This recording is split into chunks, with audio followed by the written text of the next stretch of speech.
Hi, hello students. Welcome to SPR Edutech.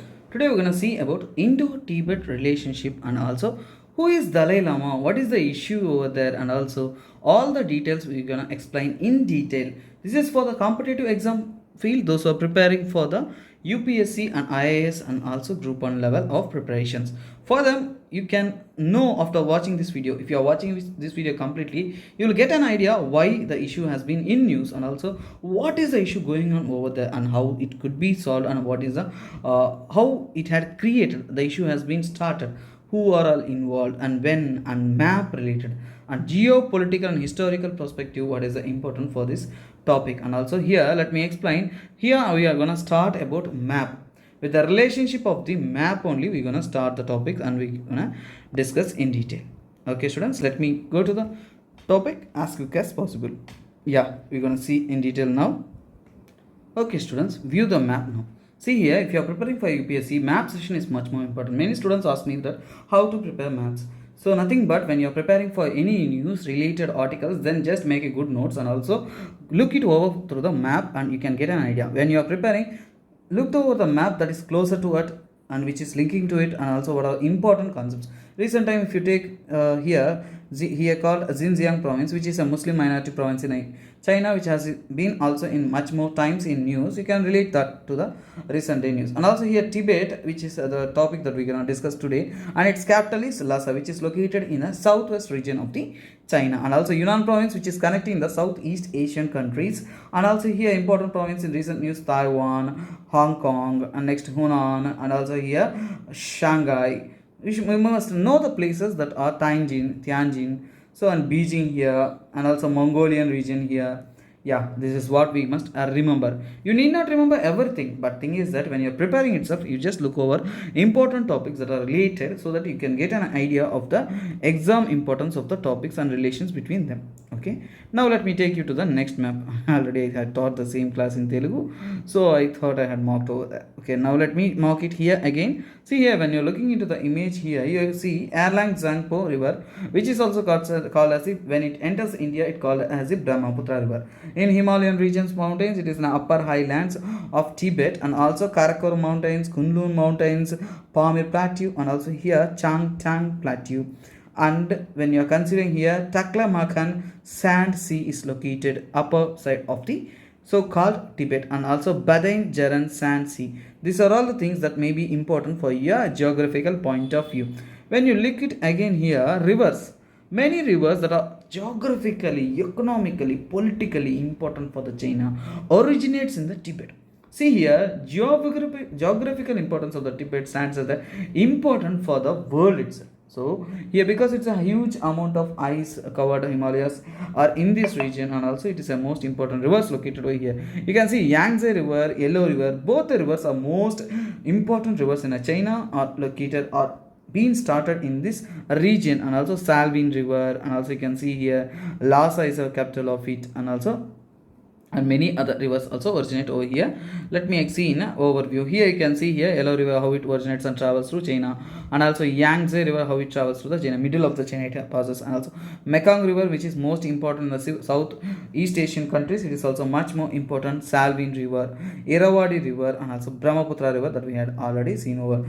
Indus River, Satluj River, and also here Gangetic, and also many rivers that flow through the Nepal, India, all the regions has been originated by these Himalayan mountains or Himalayan highlands, and it is closer to the Tibetan plateau. So geographically this stands as a much more important. Another thing I need to view for you here, seas.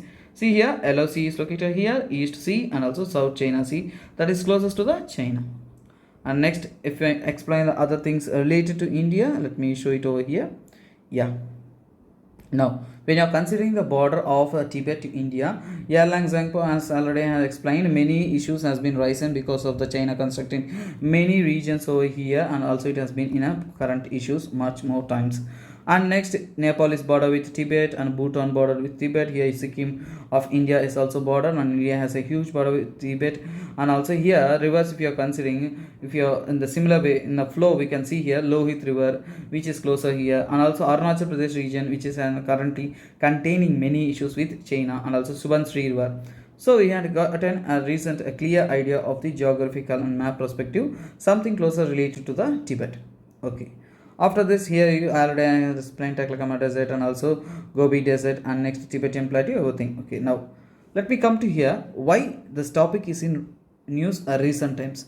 Recent time government has announced that 40 crore rupees of grant to be given for the 5 years time period till 2025 to 2026 to the Central Tibetan Relief Committee. What is CTRC? Now the raises the question, what is Central Tibetan Relief Committee? Why India must provide a money to it and also for the development of it? Central Tibetan Relief Committee is under the Dalai Lama. Is the one who organizes it, and also many relief works can be happen based on that. Okay, now let me explain what is CTRC, which means Central Tibetan Relief Committee. It was launched in 2015. Yeah, you can look over here. 2015 it has been launched. Objective of it is to rehabilitate and settle Tibetan refugees. Now here comes the question, who are Tibetan refugees? The person, what is refugee? Let me explain that first. Refugee means a person one who is in exile from a country and also need to settle in other countries. So if you are moving on from your country and settling on other as a refugee, which means due to the war, aggressions or many other issues, you are in a exile from the country and settling in other country. That is a refugee and asking help from the other nations. And also here, who will be the members of CTRC? We know Central Tibetan Relief Committee. The members are India, Nepal and Bhutan, regions where more than 53 Tibetan settlements are present and people have settled all over places. Now let's look into the purpose of this CTRC. The purpose of it is to cultural heritage of the Tibet and rebuilding the Tibet and also creating a sustainable democracy. Here you can look it forward. They are planning to create a sustainable democracy. And next, if you're considering here, who helps it? If you have a purpose, you have a committee, if you have a member, you need a person to support it. Who helps this CTRC and Dalai Lama? There are many international organizations, international government supports, India, Nepal, Bhutan are being supporting organizations and peoples are continuously supporting for the well-being of these peoples of Tibet. Okay, what are all the activities and who are approving these activities? If CTRC need to do a work, who approves it? Actually, TPIE, which means it is a Tibetan Parliament in exile. The people who are in exile from the Tibet has been created a Tibetan Parliament. The Parliament looks over and controls over the situations over there and also they analyze the things happening in and around. This TPIE has a headquarters from the Dharmashala. Now you will be familiar with the news, the Dharmashala that has been regularly reverberating around your ears in recent times and recent past. Okay, now let me explain. TPIE is a Tibetan Parliament in exile. People who are exiled from the Tibet, they had formed the government at Dharmashala, Kangra district of the Himachal Pradesh.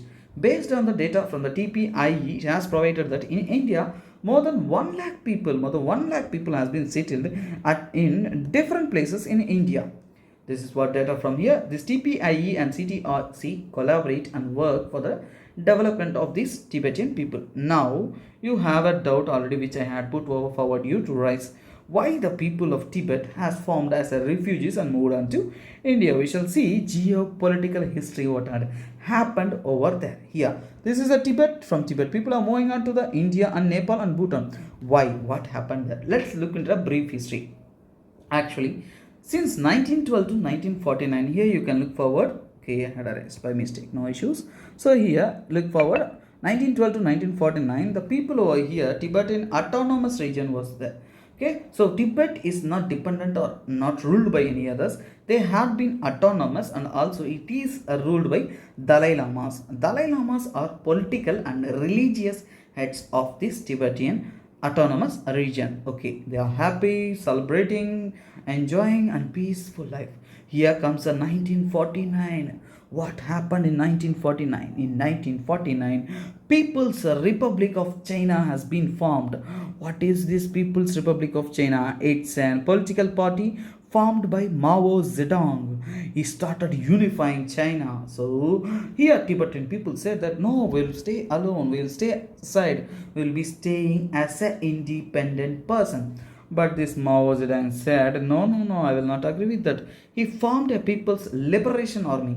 So this is People's Liberation Army of China. It occupied this Tibet Autonomous Region. Now this Tibet Autonomous Region has been annexed into the China. Here comes now the independence and also autonomy has been lost and they has been annexed in China. Here many people will be opposing. Also these people are Buddhist people and don't have greater army or greater weapons, so they cannot even face the Mao Zedong's People's Liberation Army. So but there's a continuous cultural genocide happening during the 1950s in China. After that, what happened in 1959? Tibetan uprising has been happened. What is this Tibetan uprising? It is none other than with the leadership of Dalai Lama, a few people has uprising against the Chinese government and they insisted, give our freedom, we will set us ourselves free.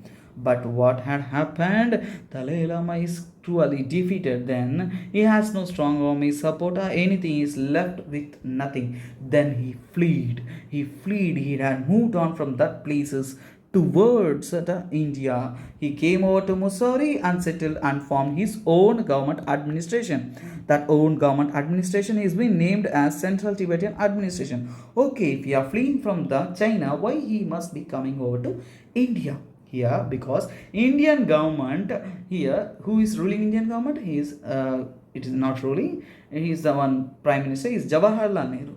So he had a soft corner because of Buddhism and also geographical importance.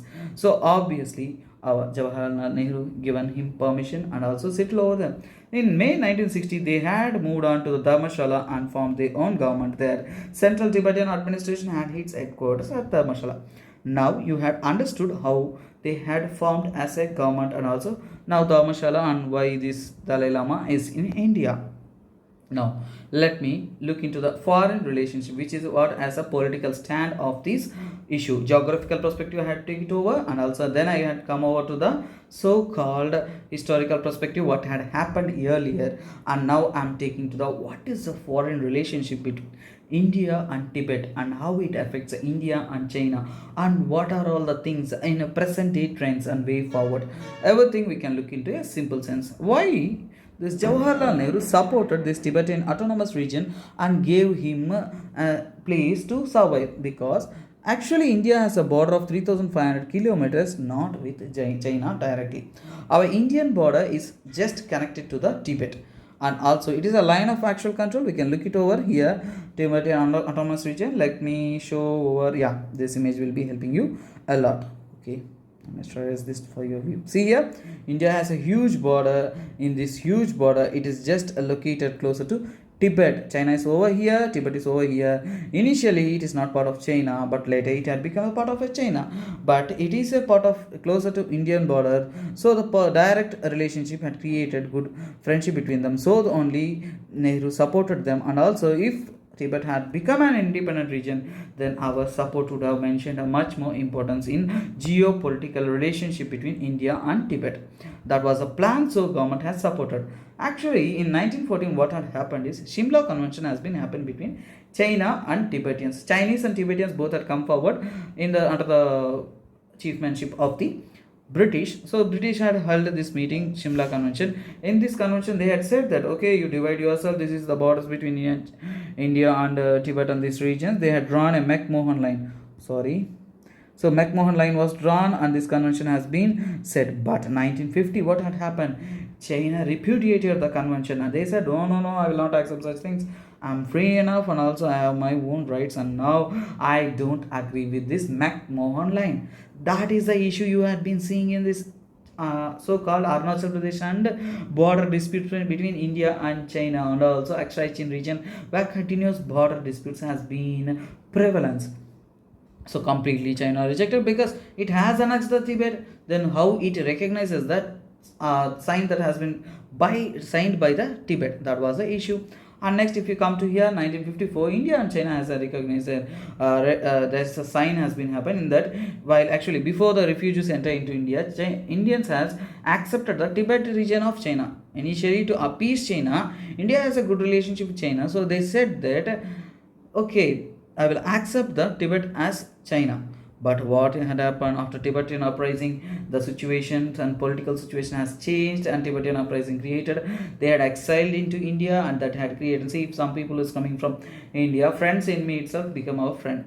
with no reason that had happened. So Chinese has been creating enmity with India also now. So it has been a disputed relationship for a longer period of time. So but now it has been happening in 1950s, but the present day trend is drastically changing. Now the world is evolving, people are getting educated. Now let me explain what is the foreign relationship and changing trends in the present day. Present day, you can see here Tibetan population 1950s, it's a different locations. Only Tibetan people have been staying over there. Now 70 years that it has been under the control of China. There is a Tibetan demographic change. Yeah, demographic change means more people from the interior China have came forward and settled over in the Tibetan region. So obviously many people settling over this Tibetan region. So demographic data of these people has been drastically changed. There are no old style and many old type of people who are there and fighting for their freedom. Now everybody has mingled over.